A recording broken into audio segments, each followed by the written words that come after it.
Well, good evening, everyone. Thank you for having me. I hope everyone can hear me. How to respond to a lot of this. First of all, on the bar, you said you admitted yourself that the bar had been set quite high. I would suggest, though, that the burden of proof is on the proposer rather than on us. It quite clearly says Islam is a religion of peace. I suggest you prove it. We've also been told here tonight when we opened that this debate must take place in the real world. Well, absolutely, yes, it must. It must take place in the real world. And I will describe what Islam is doing in the real world. We can sit and we can debate theocracy day in, day out. We will never agree. We can debate, is there a God, isn't there a God, is the Quran real, isn't it? None of it actually matters. What matters is what happens in the real world, as my opponent quite rightly said. My side of the argument is regularly told that we've heard it again tonight, we were described somewhat as hate. We were told that we are demonizing Islam, whipping up fear of Islam. Not the first time I've been accused of this, probably won't be the last. But let me just say, and let's take this into the real world as we've been advised to do, let me tell you what actually whips up fears of Islam. We take it from the top: 9/11, the London Underground bombings, Madrid, Mumbai, Mali, Bali, northern Nigeria, Sudan, Afghanistan, Saudi Arabia, Iran, Yemen, Pakistan, death for apostasy, death for blasphemy, death for adultery, death for homosexuality, gender segregation, gender discrimination, unequal testimony between men and women in legal proceedings, child marriage, amputations, beheadings, imprisonment for being raped, anti-Semitism, burqas, execution, as I've said, for this, that and the other, the slaughter of Theo van Gogh on the streets of Amsterdam, death threats on the streets of London, butcher those who insult Islam, Muslim patrols in East London telling people they are entering Sharia control zones, polygamous marriages, marriage not requiring the consent of the bride. This is what causes fear of Islam. It is not me, it is not my colleagues on this side. What information on that point? If Islam and Muslims are responsible for the Muslim patrols, I'm not finished. I'm not. No, I'm not. I mean, let me speak on.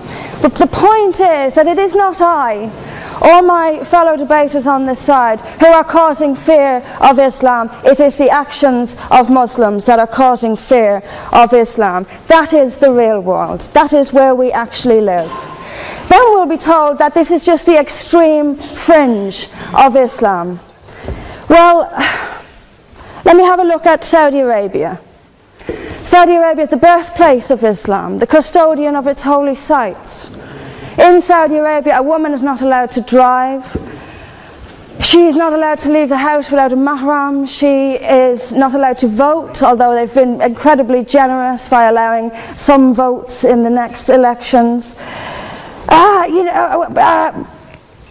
This is apparently the extreme fringe of people are executed for blasphemy, executed for apostasy.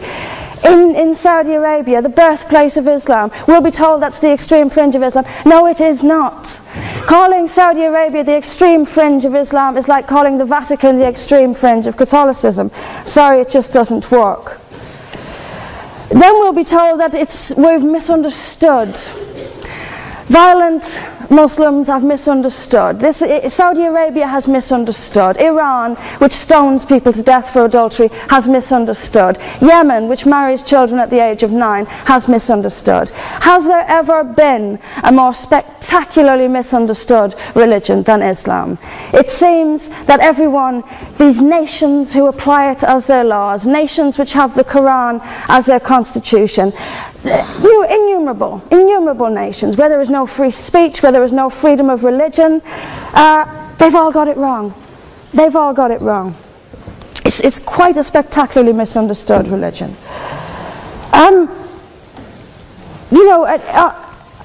There's just so much. I'm constantly told as well that I need to respect Islam. I'm never quite given a good enough reason why. I am under no greater obligation to respect Islam than I am any other beliefs. I'm under no more obligation to respect a woman oppressed in the name of Islam than if she is oppressed by the BNP or anyone else. I am under no obligation to make compromises with an ideology I simply don't see as peaceful. Why don't I see it as peaceful? Because of the evidence. If I look around the world and I see the countries where Islam calls the shots, all I see is brutality and violence imposed by the state. We were told that peace is not just the absence of violence but the presence of justice. Absolutely. I do not see how in a nation where, as the only woman here, I have some particular issues with the way women are treated in Islamic states. Now you can argue that they've got it wrong. Tell them that, because they seem to think that's what it is. Yes, I mean there's so much to say about it, but is there a peaceful Islam? Yes, there is. It's in the hearts of peaceful Muslims. Unfortunately, though, there's also a rather more objective Islam, and peaceful Muslims have to do some really rather creative interpretation, like the command to beat her. I've seen Muslim women. I didn't stand up for you. You're allowed to. Well, I didn't. So if you could just have a bit. I knew this would happen. I knew this would happen, by the way. I knew this would happen. What I'm saying is completely controversial and will be booed and shouted down, and I have no doubt my colleagues the same. I knew this would happen. You say anything negative, you'll get the boos. I'm actually going to leave it there. But I will finish just by saying this. There are hundreds of millions of peaceful Muslims. That is a fact. But that does not mean that Islam itself is peaceful. Peaceful Muslims interpret verses of the Quran so almost beyond recognition. It's reinterpreted, like the command to beat her. It's there in the Quran, and I've seen Muslim women try to dance around it. They put words in there that simply aren't there. That's what it says. It says beat her. And in the countries where the Quran calls the shots, that is exactly what they do. This is not peace. This is not justice. Islam is not a religion of peace, as the evidence shows us. Thank you. Thank you very much, Mr. President. Ladies and gentlemen, good evening. Assalamu alaikum. Lovely to see you all here tonight.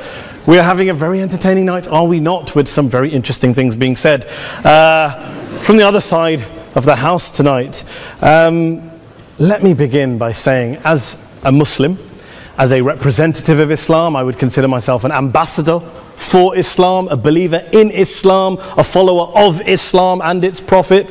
So in that capacity, let me begin by apologizing to Anne-Marie for the Bali bombings. I apologize for the role of my religion and me and my people, for the killing of Theo van Gogh, for 7/7. Yes, that was all of us. That was Islam, that was Muslims, that was the Quran. I mean, astonishing claims to make in the very first speech tonight, on a day like today, where the Conservative Prime Minister of the United Kingdom is having to come out and point out that these kind of views are anathema. And I believe you're trying to stand for the Labour Party to become an MP in Brighton. If you do, and you make these comments, I'm guessing you'll have the whip withdrawn from you, but then again, UKIP's on the rise, they'll take you, the BNP, they might have something to say about your views. This is what Mehdi Hassan always does. By the way, just on a factual point, since we heard a lot about the second speaker, about how backward we Muslims all are, on a factual point, you said that Islam was born in Saudi Arabia. Islam was born in 610 AD. Saudi Arabia was born in 1932 AD. So you were only 1,322 years off. Not bad? Not bad start there. Talking of maths, by the way, a man named Al-Khawarizmi was one of the greatest mathematicians of all time, a Muslim, worked in the golden age of Islam. He's the guy who came up with not just algebra, but algorithms. Without algorithms, you wouldn't have laptops. Without laptops, Daniel Johnson tonight wouldn't have been able to print out his speech in which he came to berate us Muslims for holding back the advance and intellectual achievements of the West, which all happened without any contribution from anyone else other than the Judeo-Christian people of Europe. In fact, Daniel David Levering, the author of the Pulitzer Prize-winning historian and author of The Golden Crucible, points out that there would be no Renaissance, there would be no Reformation in Europe without the role played by Ibn Sina and Ibn Rushd and some of the great Muslim theologians, philosophers, scientists in bringing Greek texts to Europe. As for this being our university, I will leave that to the imagination as to who is our and who is there. I studied here too. An astonishing set of speeches so far making this case tonight. A mixture of just cherry-picked quotes, facts and figures, self-serving, selective, a farrago of distortions, misrepresentations, misinterpretations, misquotations.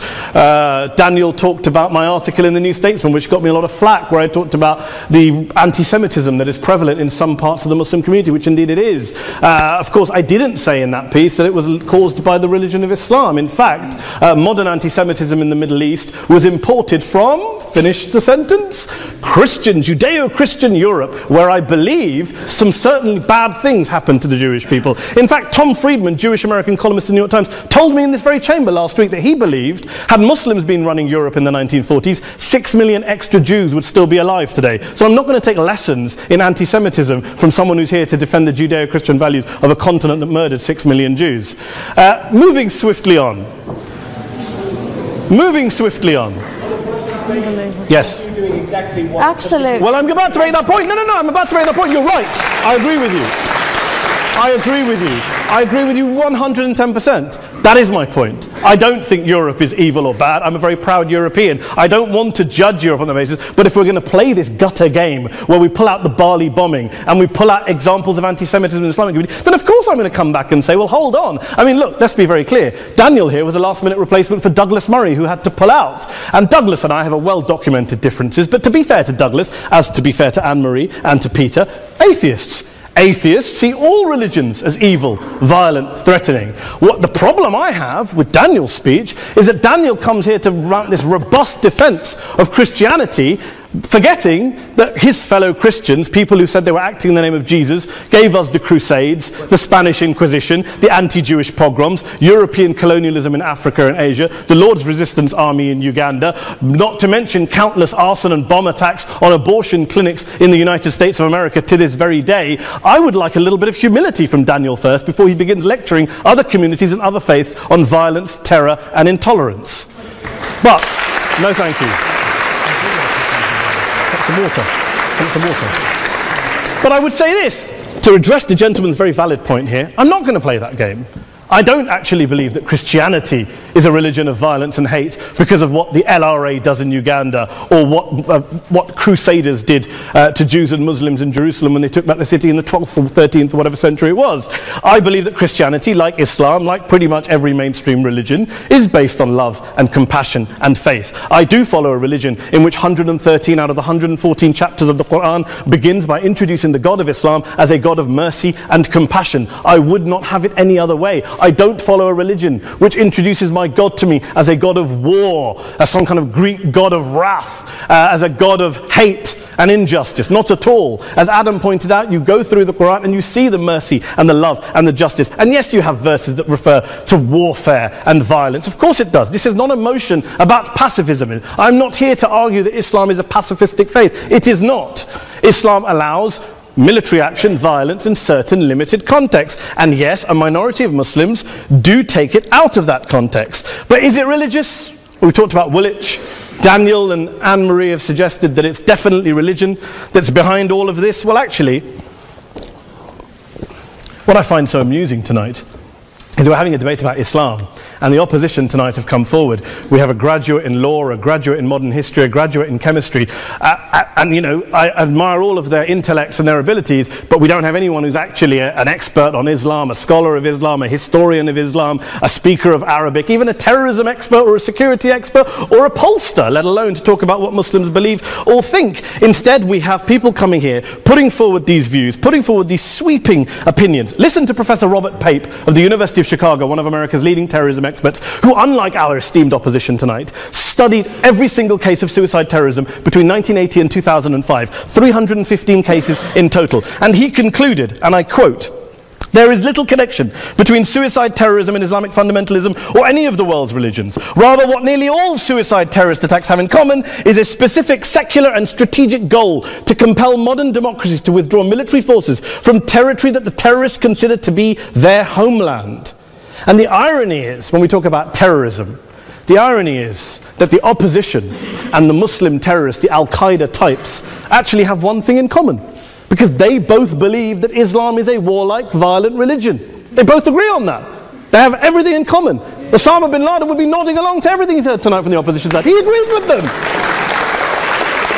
The problem is that mainstream Muslims don't. The majority of Muslims around the world don't. In fact, a gentleman here started quoting all sorts of polls. Gallup carried out the biggest poll of Muslims around the world, of 50,000 Muslims in 35 countries. 93% of Muslims rejected 9/11 and suicide attacks. And of the 7% who didn't, they all, when polled and focus grouped, cited political reasons for their support for violence, not religious reasons. And as for Islamic scholars and what they say, well, Daniel talks about our University of Oxford. We'll go down to Oxford's Centre for Islamic Studies, get hold of a man named Sheikh Afifi al-Akiti, who is a massively well-credentialed and well-respected Islamic scholar, who has studied across the world, who in the days after 7/7 published a fatwa denouncing terrorism in the name of Islam, calling for the protection of all non-combatants at all times, and describing suicide bombings as an innovation with no basis in Islamic law. Go and listen to Sheikh Tahir al-Qadri, one of Pakistan's most famous Islamic scholars, who published a 600-page fatwa condemning the killing of all innocents and all suicide bombings unconditionally without any ifs or buts. There's nothing new here. This is mainstream Islam, mainstream scholarship, which has said this for years. You don't go out and kill people willy-nilly in the high street or anywhere else, on a bus or a mall, based on verses of the Quran that you cherry-pick without any context, any understanding, any interpretation, or any commentary. Point of information. Please. Well, it doesn't happen apparently. I didn't say it doesn't happen at all. I never said it didn't happen. I don't blame Islam. Yes, it's a very good point. And a lot of us are campaigning against that. And we're campaigning against it in the name of Islam. We're campaigning against it in the name of various interpretations of Islam. Anne-Marie comes and scares us with her talk of Sharia law. I would like to see the book of Sharia law. It doesn't exist. People argue over what Sharia law is. And you empower the extremists by saying there is only one version. You empower them all. I don't believe you took any interruptions, Anne-Marie, so I think you should stay there for a moment. Several countries. Here's what we're dealing with. Here's what we're dealing with. We are dealing, I took your point. Here we are dealing with a 1400-year-old global religion, followed by 1.6 billion people in every corner of the world, a quarter of humanity, of all backgrounds, cultures, ethnicities. And yet the opposition tonight wants to generalize, stereotype, smear in order to desperately win this debate. And here's my question, if we're going to generalize and smear. If, okay, people say yesterday's bombers, and we've got to be careful, there's a trial going on, were yesterday's attackers, motivated by Islam? Big debate. I don't believe they were. Let's say they were. Let's say Faisal Shahzad, the Times Square bomber, was motivated by Islam. Let's assume, for sake of argument, that Richard Reeves, the shoe bomber, was motivated by Islam. If Islam is responsible for these killings, if Islam is what is motivating these people, and Islam is therefore not a religion of peace, a religion of war, then ask yourself this question: why aren't the rest of us doing it? Why is it such a tiny minority of Muslims are interpreting their religion in the way that the opposition claim they are? Let's assume there are 16,000 suicide bombers in the world. There aren't. Let's assume there are for the sake of argument. That's 0.001% of the Muslim population globally. What about the other 99.99% of Muslims who the opposition tonight either ignore or smear? The reality is that the rest of us aren't blowing ourselves up tonight. The reality is that the opposition came here tonight not worried about the fact that me and Adam might pull open our jackets and blow ourselves up tonight because we're followers of a warlike warrior religion which wants to take over Europe and Daniel's university. The issue is this. The issue is this. Unless the opposition can tell us tonight, and Peter Atkins is here, one of our great atheist intellectuals, can tell us tonight, can answer this question tonight: why don't the vast majority of Muslims around the world behave as violently and aggressively as a tiny minority of politically motivated extremists? Then they might as well give up and stop pretending they have anything relevant to say about Islam or Muslims as a whole. Ladies and gentlemen, let me just say this to you. Think about what the opposite of this motion is.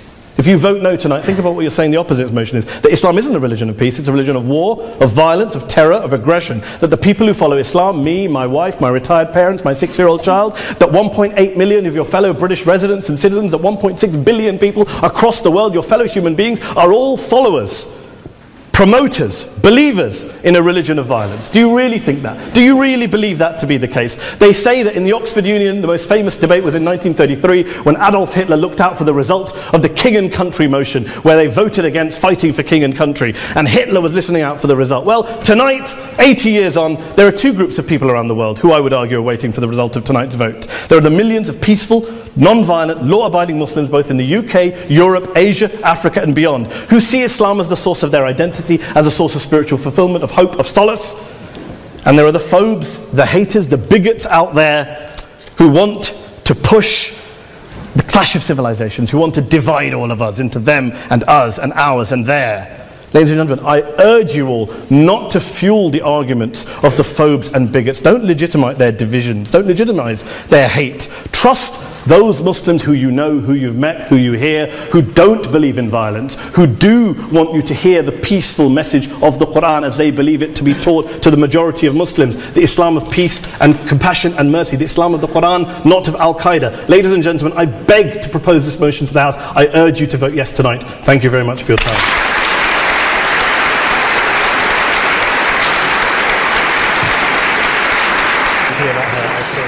In it, as good men will find anywhere. But we, through examples of the behavior that Islam inspires and often condones, and by seeking to show that Islam has an intrinsic fault, long for Islam 2.0. Islam 2.0, Islam's enlightenment, will have an emphasis on humanity, subtlety, harmony, and reason, and be virtuous. On that point, this evening, though, you are judging Islam 1.0, not Islam 2.0. By opposing the motion, you will be encouraging the emergence of what most of humanity really longs for, but which does not yet exist. Please, for the sake of humanity, oppose.